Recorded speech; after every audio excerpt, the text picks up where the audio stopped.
सुप्रभात। सत्य बोलो लेकिन प्रिय सत्य बोलो। सत्य बोलो लेकिन प्रिय सत्य बोलो। यह हमारी आज की आध्यात्मिक चर्चा का विषय है।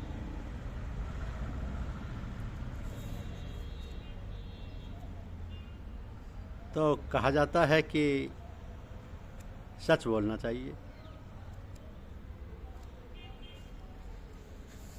लेकिन प्रिय सत्य बोलना चाहिए। अप्रिय सत्य मत बोलो।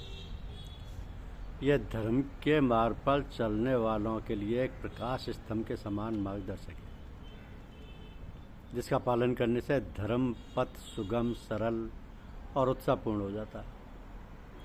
अब ये बात कहने में जितनी सरल और सीधी लगती है, पालन करने में बहुत कठिन और कंटकाकीर्ण जान पड़ती है। इसके पालन करने वाले के लिए ये आवश्यक नहीं है कि वह विद्वान हो और धनीमानी हो, राजा महाराजा हो, कोई भी हो सकता है, और वह कहीं भी किसी भी देश का हो सकता है, तो किसी भी जाति और संप्रदाय का हो सकता है, परंतु उसका पालन है कठिन। कहावत है कि लोहे के चने चबाना है। कभी कभी कहीं कहीं ऐसे पुरुष मिल जाते हैं कि अचानक बिना जाने बूझे और सोचे समझे, जिनके अंदर ऐसी क्षमता और सामर्थ्य है, जिनको चाहे कितना समझाया बजाया जाए कि तुम ऐसा कहना, इस प्रकार बात कहना जिसमें बनावट और छल भरे वो, क्योंकि ये सब कहने में असमर्थ होते हैं और समय पर बिल्कुल सही बात बड़े ही सरल भाव से कह देते हैं, जिसको सुनने वाले आश्चर्यचकित हो जाते हैं। उस सत्य बोलने में उनका कितना ही अहित और हानि तथा लोक असाई हो, इसका उन्हें रंच मात्र भी ध्यान नहीं आता। होना संकोची, तो ऐसे पुरुष तो जन्मजात ही होते हैं, भले वह पढ़े लिखे ना हो। ऐसे पुरुषों के विषय में जब जानकारी की गई या की जाती है, तो उनके रहन सहन और आचार विचार से पता चलता है कि उनके परिवार वाले, उनके माता पिता बड़े सात्विक, धर्मावलंबी और सरल स्वभाव के हैं। बालपन से जब जैसा प्रभाव उनके हृदय और मन पर पड़ता है, जैसा रहन सहन, आचार विचार उनको देखने, सुनने में, बरतने में मिलता है, उसकी छाप उनके हृदय पटल पर अंकित होती रहती है।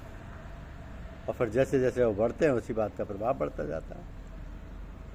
तो यदि भविष्य जीवन में उसी प्रकार का वातावरण मिलता रहता है, यदि वातावरण प्रतिकूल मिला तो फिर संस्कार बदल जाते हैं, दब जाते हैं। तदुपरांत फिर जब कभी उचित वातावरण मिलता है तो फिर उभर आते हैं और फिर व्यवहार में आने लगते हैं। तो जीवन के अंतरंग में जो बातें जड़ पकड़ लेती हैं, वो भले ही बाहरी प्रभाव प्रतिकूल होने से दब जाएं, किंतु समय मिलने पर वो अदृश्य अवश्य उभर कर अपना काम करती है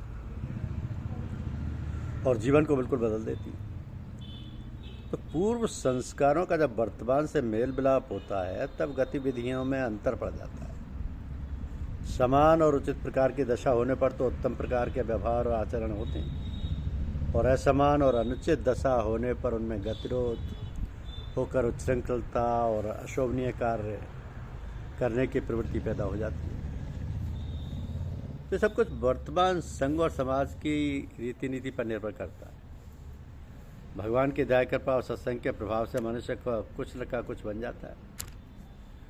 आदमी के भाग्य के विषय में मनुष्य जानने में असमर्थ है। कहते हैं कि ऐसे त्रिकालज्ञ महात्मा लोग हैं जो मनुष्य जीवन के भूत, भविष्य और वर्तमान को जान लेते हैं। कोई संभव नहीं ऐसे महापुरुषों, किंतु कहीं दिखलाई नहीं पड़ते।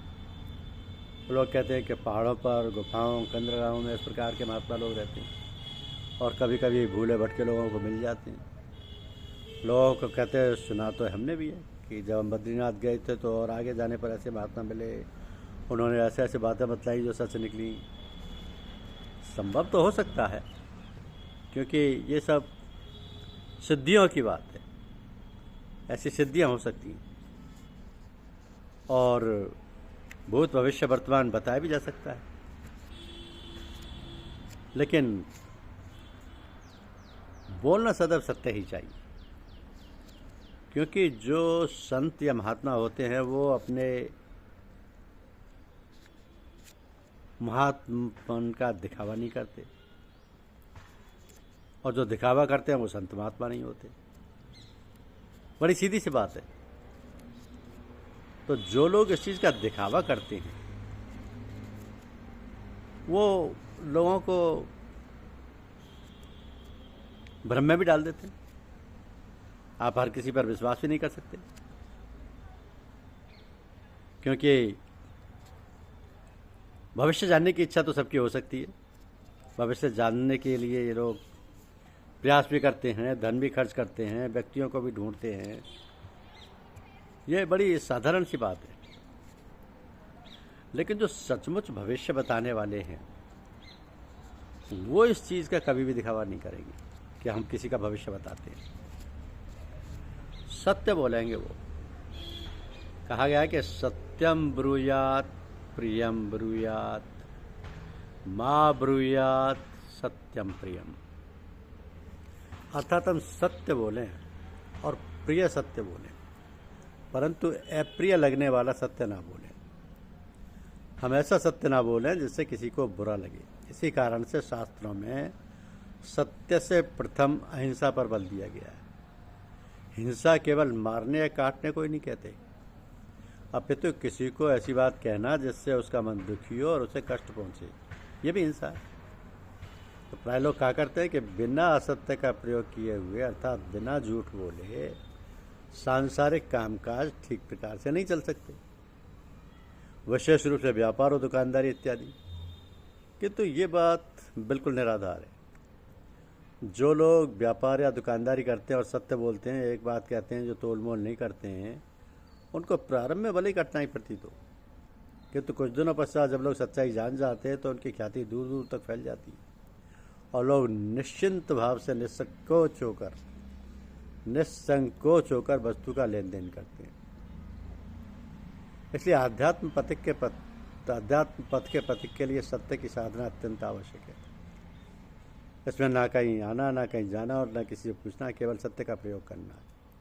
जो भी प्राणी इस प्रकार सत्य का अनुसरण करता है, वो वाणी से जो भी बोलता है वो सदा सर्वदा सच ही होता है, क्योंकि उसके अंतर में सत्य के सिवा और कोई कल्पना, कोई स्फुरना होती नहीं। अतः निश्चित है कि उसके मुख से जो भी बात निकलेगी वो सत्य ही होगी। इसलिए कहा है कि सत्यम ब्रूयात प्रियम ब्रूयात माँ ब्रूयात सत्यम प्रियम। धन्यवाद। यूट्यूब चैनल को लाइक और सब्सक्राइब अवश्य करें। शुक्रिया।